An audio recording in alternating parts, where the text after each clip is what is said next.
Star Wars Starfighter. Alan, did you know that happening as we speak in Japan is Star Wars Celebration? Did you know that was happening? I did when I woke up and looked on X. Yes, I guess it's happening. And there was an announcement of a Ryan Gosling-led project. 69. Star Wars project from the Star Wars account. As a wise scoundrel once said, Star Wars Starfighter, a standalone Star Wars film, comes to theaters Memorial Day 2027. There's a short video clip here that I'll show and I will share with you. Let me cue it up here. Here we are. Let's go. Full screen, go. Ryan, I'm a little distracted, honestly, by your hat. You get a close-up of the hat? Get a close-up of the hat. Do you want to tell us what it says, Ryan? I think it's just exactly the advice that we need as we embark on this journey. I think It's going to be a bit of a touchstone for us. Yeah. Because obviously you take on Star Wars, you take on something that's this beloved. It's intimidating. There's, you're scared, you're nervous, you want to get it right. But we have a feeling that with this story, with this collaboration, we can get it right. So we don't want anyone to tell us the odds. We're just going to do it. Yeah. His hat says, never tell me the odds. Mm-hmm. But he's not playing Han Solo. So I find it unusual. There's more to this. So let me share also from X here. Another short clip with Ryan Gosling. And I'm going to tell you my thoughts on the other side as I share this. But I didn't even know that this was happening. Star Wars Celebration. Completely forgot. Let's watch this. But is there a message that you want to share with the fans? In this moment when you're first just stepping into this journey? I think, the Force is a mysterious thing, but I think as I'm here, I feel like the Force is the fans. And I think all we can hope for is that, may the fans be with us. That's beautiful. Yeah, I like Ryan Gosling a lot. He was great as Ken. I think he overshadowed Margot Robbie in that movie, to be honest. His popularity.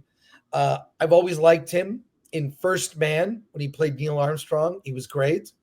I don't know. I just like him in everything. He's not overtly political at all. Doesn't really take a stand. He does his job. He's a nice guy off screen, but that's what you get for a Canadian. I don't care about this movie. I think it also is a very uninspired title. Star Wars Starfighter. It's like a dollar store Star Wars movie project title. Star Wars Starfighter. I wonder if there's a Starfighter in the movie. Also, it's standalone. It's not part of any continuing adventures or lore or anything. I'm sure there'll be a million cameos. I think it's very generic. It's very Disney. The title of the Mandalorian and Grogu movie, which is Mandalorian and Grogu, is also boring. Boring. It's a boring title for what will be probably a very good yet generic Star Wars movie. It's Ryan Gosling with a Star Wars movie skin. And I wonder if this movie will even happen. I do. I said that too. I posted, is this movie even going to happen? Because the Rey movie, why aren't they out showing a teaser for the Rey movie? Did we get a Rey movie announcement? Not yet. I feel like announcements. Yeah, I'll share something. Go ahead and keep talking. Yeah. Okay, here. Look at this. Sure. This is from the Star Wars account. Star Wars films by James Mangold, Sharmeen Obaid-Chinoy, Taika Waititi, and a trilogy by Simon Kinberg are in ongoing development. And there's Kathleen Kennedy and Dave Filoni making that announcement. They're in ongoing development. Here's what I think. That Star Wars projects are so prohibitively expensive. And we're going to talk about Andor season 2. later in the show. Alan and I have seen the first several episodes. I think they have been so bloated and over budget and mismanaged that Kathleen Kennedy cannot get a movie greenlit. I'm surprised Mandalorian and Grogu, but basically they took, whatever their next season was going to be and just decided, well, that's just, we'll cobble that together into a movie.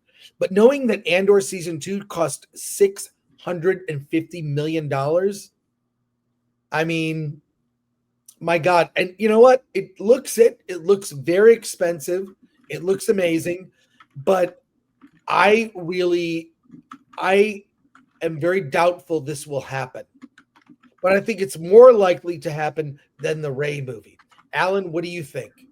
I think that if you remove Star Wars from the Star Wars Starfighter movie, it'll probably be a really good movie. And again, it just speaks to, you're just going to throw in Star Wars stuff and hope that that's enough to boost it, give it another $100 million at the box office. So this comes out in 2 years. So next year we're getting Mandalorian Grogu. The year after that we're going to get Starfighter. Do you remember the feeling you had after watching Empire Strikes Back, knowing it would come out 3 years later? Yeah, that was the ultimate. Yeah, it was the ultimate in the cliffhanger because they left you hanging for years until finally Return of the Jedi came back. This one, I don't care. I'm gonna have to wait a year to see Mandalorian Grogu. Oh, whoopee! And then after this one, another year. Star Wars is slowly dying, and they're making, it's like it's on life support, and they're doing the little things they can to keep it going. And I just don't know how much longer it can go. Look, I think of all the news to come out of Star Wars Celebration, this is probably the best news I've heard. Well, guess what? Yeah, what? If you haven't gotten your fill of Pedro Pascal today, I'm about to give you more. Here is from Star Wars Celebration in Japan.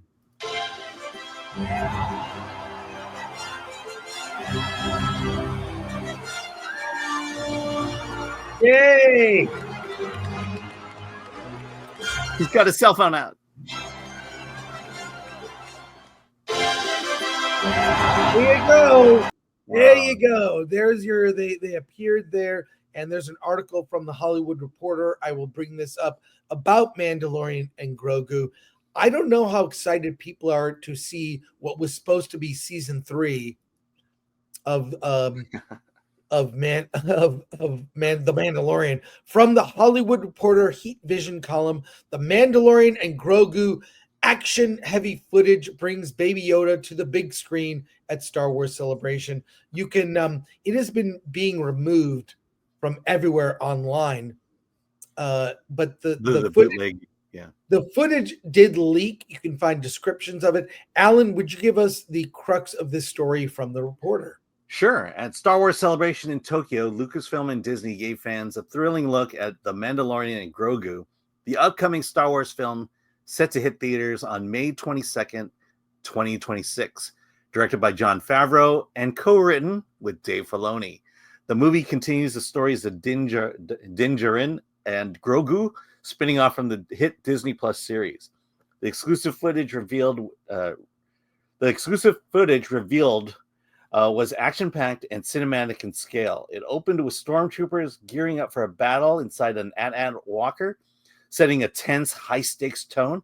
The clear homage to the original 1977 Star Wars. The Mandalorian slices through the walker's hull and launches into a continuous, intense sequence, blasting, stabbing, and using pyrotechnics as he battles his way through the troopers. The sequence ends with Din Djarin reaching the cockpit, which shuts just before he can enter, leaving the audience on edge.